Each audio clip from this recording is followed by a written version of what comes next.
Buenos días, mis amados y amadas. Dios les bendiga a todos y a todas en esta preciosa mañana. Gracias a Dios que nos da el privilegio de volvernos a escuchar, volvernos a ver a través de estos medios, con el propósito precioso de adorar al Señor, de orar delante de Él y también de leer su palabra y escuchar su palabra. Qué bueno que podemos estar aquí juntos con el propósito santo de seguir sirviendo y seguir siendo fieles al que todo lo puede, al soberano, al maravilloso Dios, grande y precioso. A todos los hermanos y hermanas que se han conectado y a todos los amigos del Señor y amigos nuestros que de cualquier lugar de este país o fuera del país están participando en el culto de hoy. Este es un culto para Dios. Y en esta mañana quiero aprovechar el momento para saludarlos, pero también para compartir la palabra del Señor. Les invito a abrir la Biblia en el Evangelio de San Lucas, capítulo 3, para leer un versículo, el verso 21. Lucas 3, 21. Dice así: aconteció que cuando todo el pueblo se bautizaba, también Jesús fue bautizado. Y escucha esta última parte del texto. Dice: y orando el Señor Jesús, el cielo se abrió.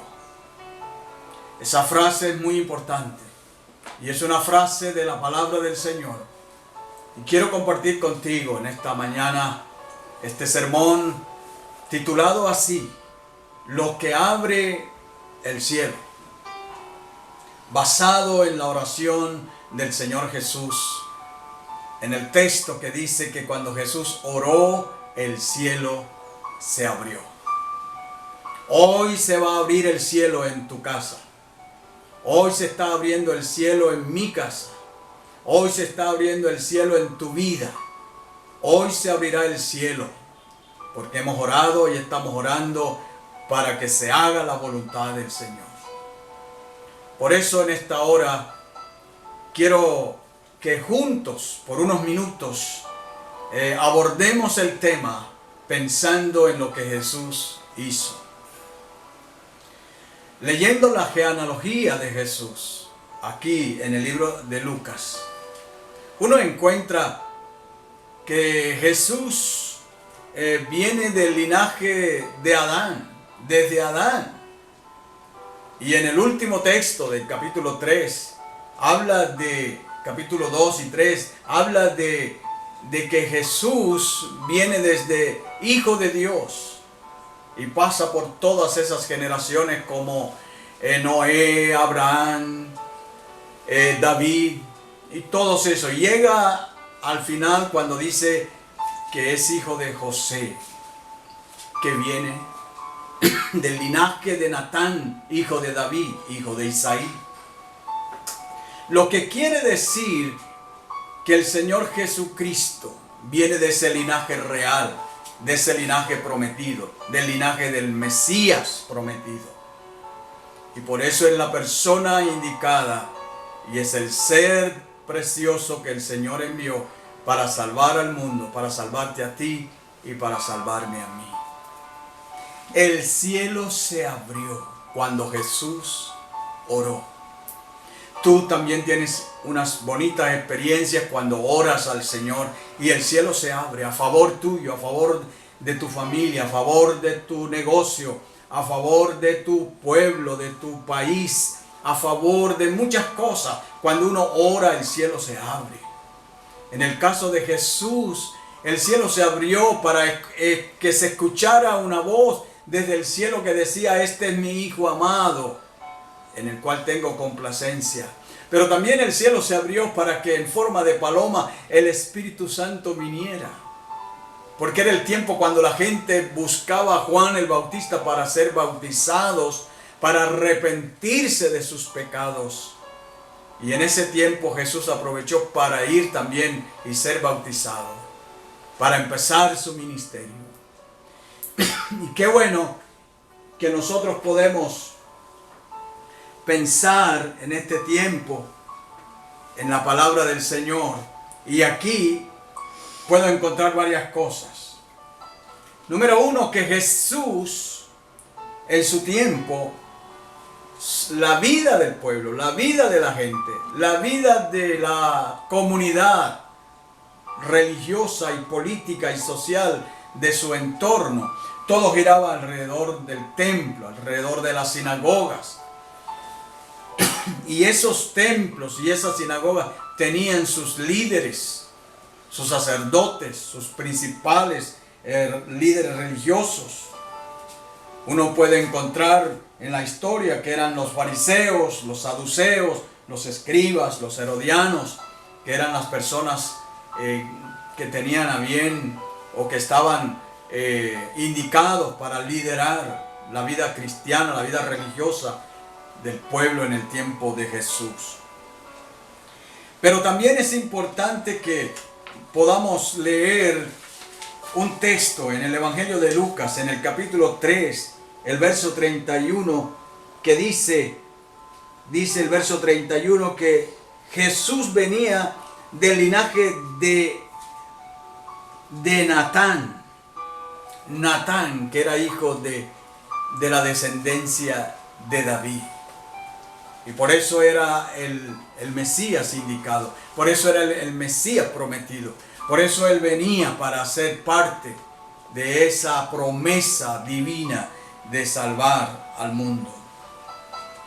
Uno encuentra en ese linaje, en el linaje de Jesús, uno encuentra 4 mujeres. Y no necesariamente 4 mujeres de conductas que uno pudiera decir mujeres intachables. No, uno encuentra mujeres como Tamar. La Biblia habla de que Tamar era la nuera de Judá y esta mujer tuvo una experiencia no muy agradable en su momento, en su tiempo.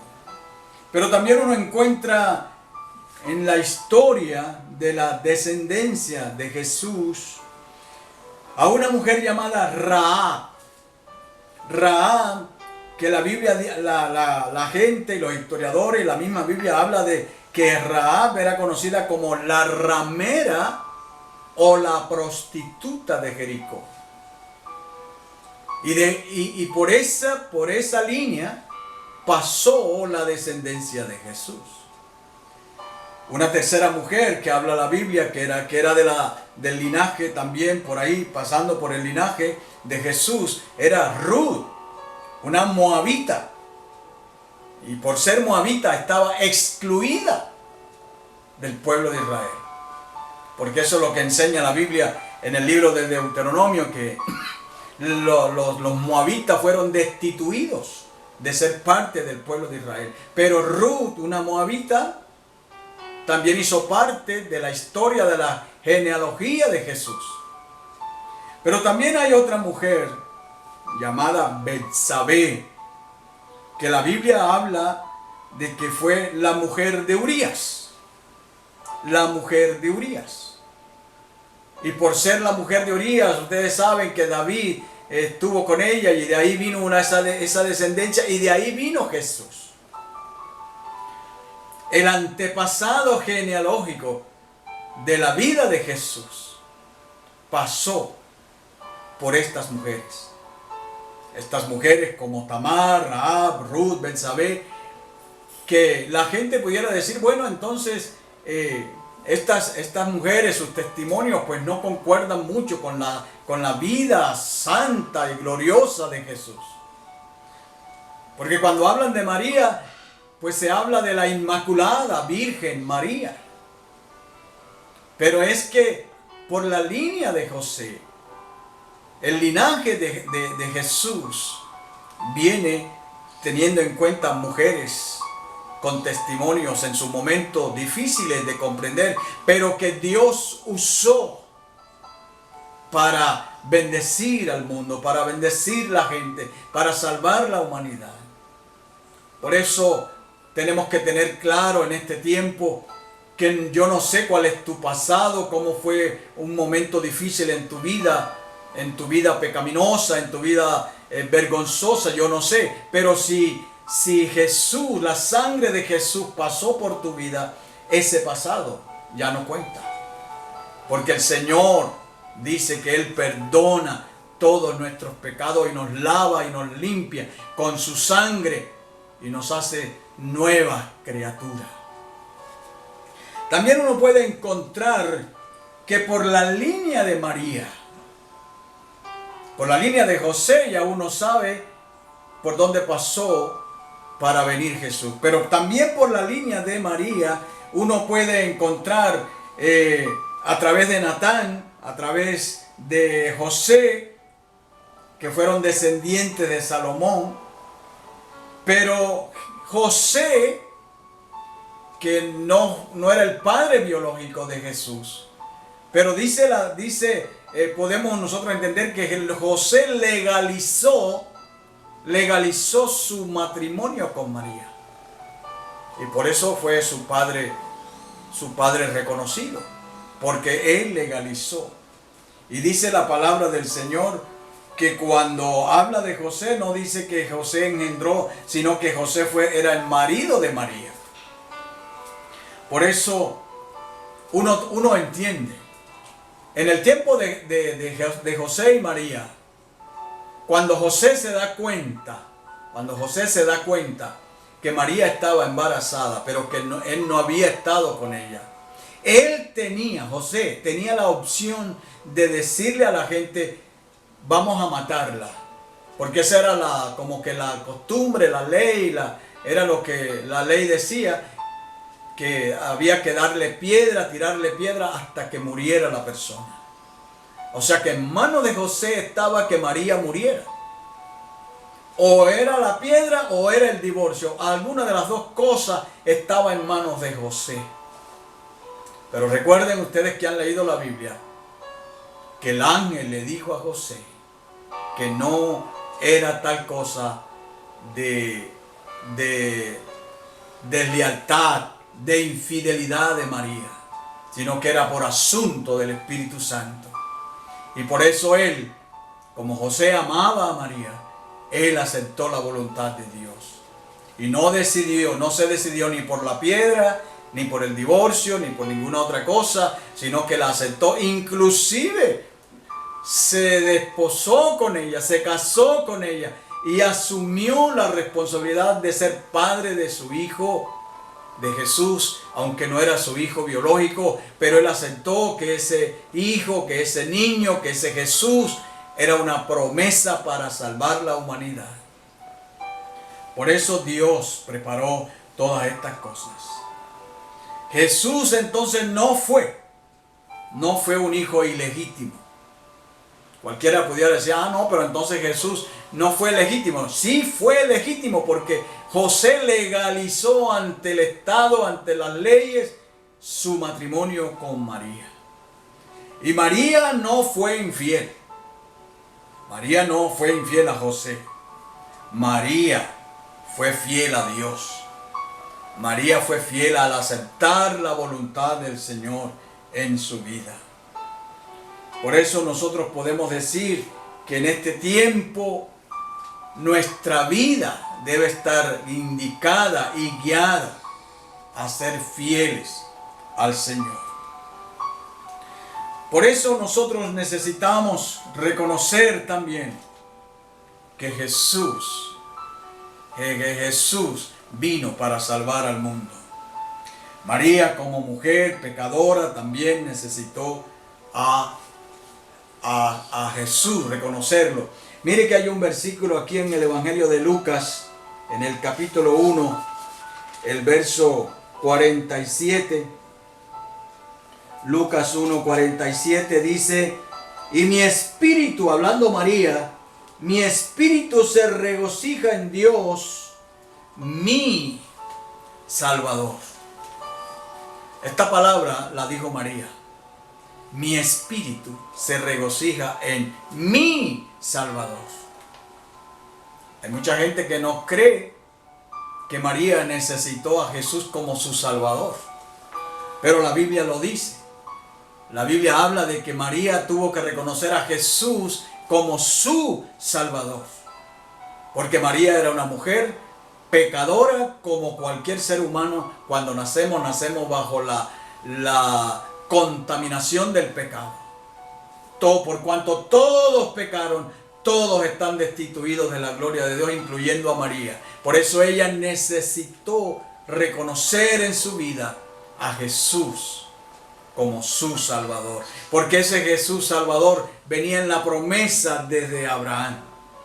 Venía en la promesa desde sus antepasados. Y ese Jesús Salvador, porque Jesús significa Salvador. Jesús significa Mesías. Cristo significa Mesías ungido. Porque Emmanuel significa que Dios se hizo humano. Es la encarnación de Dios. Dios con nosotros. Jesús.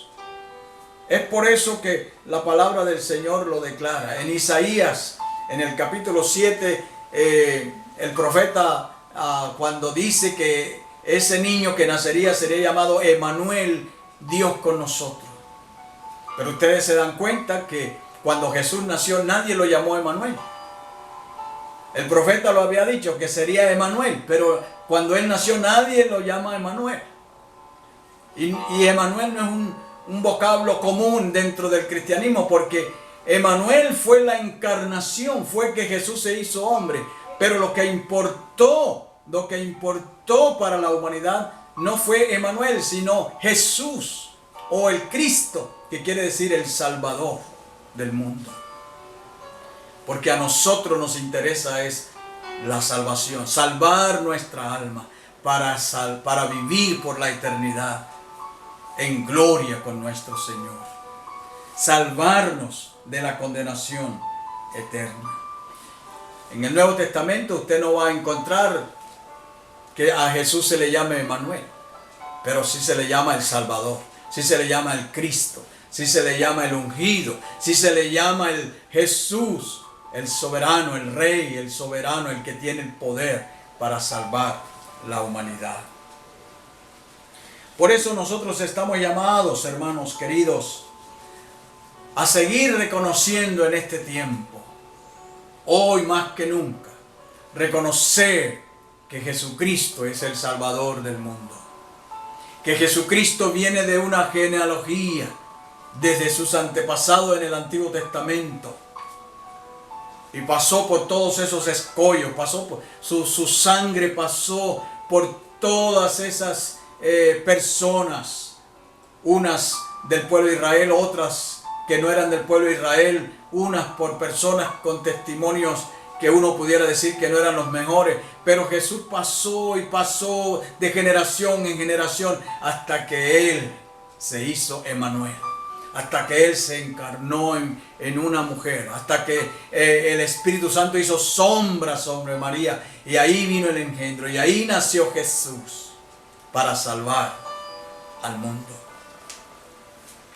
Hay una ilustración que la escuché del doctor Billy Graham en algún momento de cuando él compartía palabra a la humanidad, y él decía que una vez un elefante iba por la selva, y ese elefante con su pata bien grande y fuerte, en algún momento sin darse cuenta puso sus patas sobre muchas hormigas que iban en su camino. Y cuando él se da cuenta que había puesto su pata sobre las hormigas, él retrocedió y se dio cuenta que había matado algunas hormigas por el peso de su cuerpo.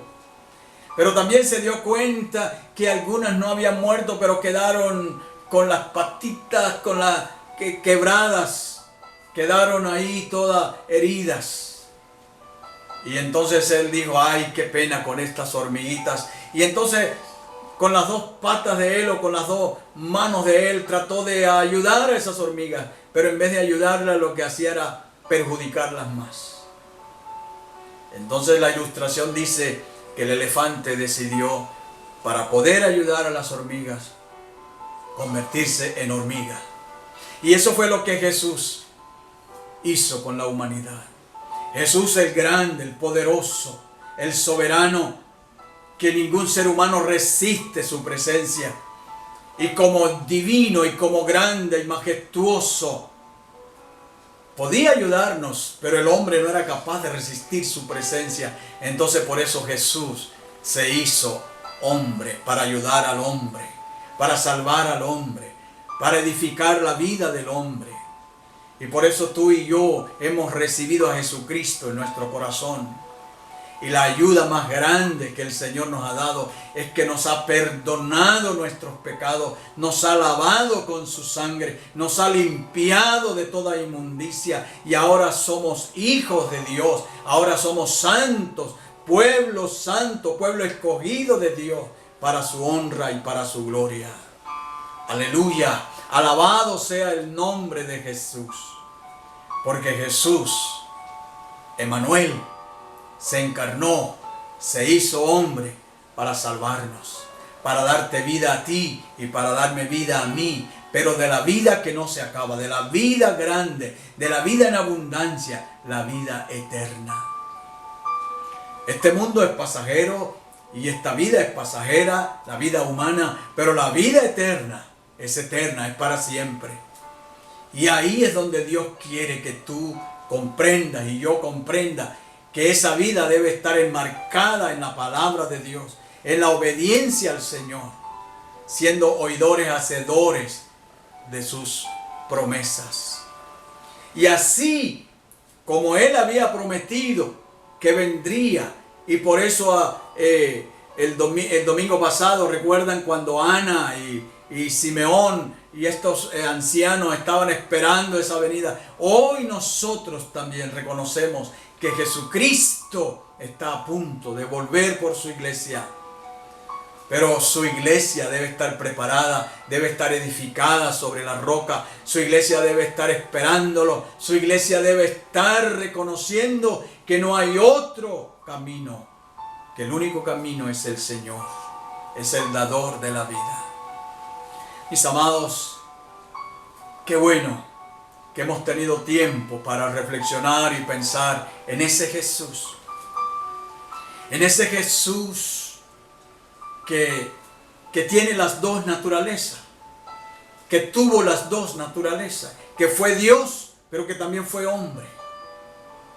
Que como Dios, pues salva, tiene el poder de sanar y de salvar, pero que como hombre también conoce nuestras cuitas, nuestras vicisitudes, nuestros problemas, nuestras dificultades. Y no importa hoy cuáles sean tus dificultades, Jesús las conoce. No importa hoy cuáles son tus tentaciones, Jesús las conoce. No importa cuáles son nuestras preocupaciones, Jesús las conoce. Y como Jesús las conoce y tiene todo el poder, Él te puede ayudar. Él me puede ayudar. Él nos puede ayudar a todos. Y por eso este país, esta ciudad, esta familia, este negocio, todo lo que esté alrededor nuestro, mi familia, tu familia, nuestras vidas, pueden ser ayudadas cuando el cielo se abra. Dice el texto que leímos al principio que cuando Jesús oró, el cielo se abrió. Hoy se abre el cielo para ti. Pero hoy ese cielo se abre para decirte que el Señor te ama, que el Señor está contigo, que el Señor quiere ayudarte, que el Señor está listo para ayudarte, que hoy el cielo se abre para ayudarnos, para enseñarnos, para corregirnos, para bendecirnos, para edificarnos a través de su palabra. Pero ¿cuándo se abrió el cielo cuando en ese texto dice cuando Jesús oraba. Mis amados, si tú quieres que hoy se abra el cielo, es necesario que ores. Es necesario que tengas vida de oración. Vida de oración. Y oración no es otra cosa que hablar con el Señor. Que estar pendiente de Él. De estar pendiente de su palabra. Orar es adorarlo, es cantar, es hablar con el Señor. Es compartir la palabra con otros. Orar es mantener una relación y una comunicación con Dios. Por supuesto hay que trabajar y hay que hacer otras cosas, pero dentro de todo eso, la oración es algo importante.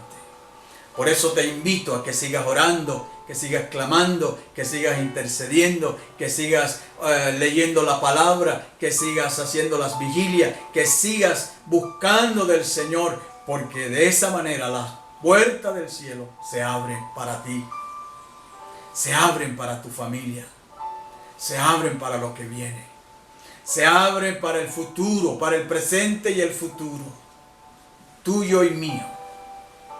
Qué bueno que nosotros tenemos esas promesas, qué bueno que nosotros tenemos esa bendición de que el cielo se abre. ¿No te ha pasado a ti que a veces estás en una situación que tú piensas que el cielo se cerró? ¿No te ha pasado que tú piensas que bueno, que para todo el mundo llueve menos para mí? ¿No te ha pasado que a veces estás en una situación que estás pensando que bueno, ¿y qué pasó? ¿Acaso yo también no merezco que Dios me bendiga? ¿Y que por qué? Porque el cielo está como cerrado para ti. ¿No piensas a veces que el cielo se cerró? Bueno, la promesa hoy es que el cielo está listo para abrirse. Si en tu vida estás viendo que el cielo está cerrado, hoy se puede abrir. Y por eso quisiera terminar esta reflexión bíblica invitándote a orar, porque el cielo se abre cuando oramos. Hay una canción que cantamos a veces en los cultos que dice que se rompe el cielo. Algo que de romperse el cielo. Y por eso cuando se rompe el cielo, se rompen las murallas, se rompen todas esas cosas que impiden, esos muros, esas piedras que no nos dejan ver la gloria del Señor. Pero no importa, si oramos, el Señor nos bendice. La oración es la llave del corazón de Dios. Titula creo que un libro. Por eso, mis amados, quiero invitarte en esta hora, ahí donde tú estás, en tu casa, con tu familia, con los niños, con los demás que están ahí acompañándote, a pensar por un momento en que es necesario que hoy los cielos se abran para ti, para mí, para nuestra vida, para nuestra casa, para la iglesia, para la ciudad, para el país, para la economía, que el cielo se abra, Dios. Así que voy a invitarte a orar, y voy a orar por ti en esta mañana, esperando que Dios, así como lo hizo con Jesús, también lo haga con nosotros. Ahí donde estás, piensa en el Señor, piensa en Jesucristo, piensa en el Salvador. Orar para que Dios abra los cielos a favor de cada uno de nosotros. Padre, en esta hora, en esta mañana, Señor, en tu nombre, bendigo a cada familia, a cada hermano, a cada niño, a cada joven, a cada señorita, a cada jovencito, a cada anciano, a cada persona aquí en esta ocasión, en esta reunión, en este momento, Jesús. Yo te pido que bendigas sus vidas, su fe, su vida cristiana, sus negocios, sus trabajos, sus proyectos, sus planes, su presente, su futuro, Dios. Toma la mente, el corazón, el alma, el cuerpo de cada uno de nosotros. Abre los cielos, rompe los cielos a favor nuestro, Dios, a favor de la ciudad, a favor del país, a favor de los negocio y de la economía de tu pueblo y de la comunidad en general. Bendito Dios, esperamos en ti y confiamos en ti. Gracias, Señor.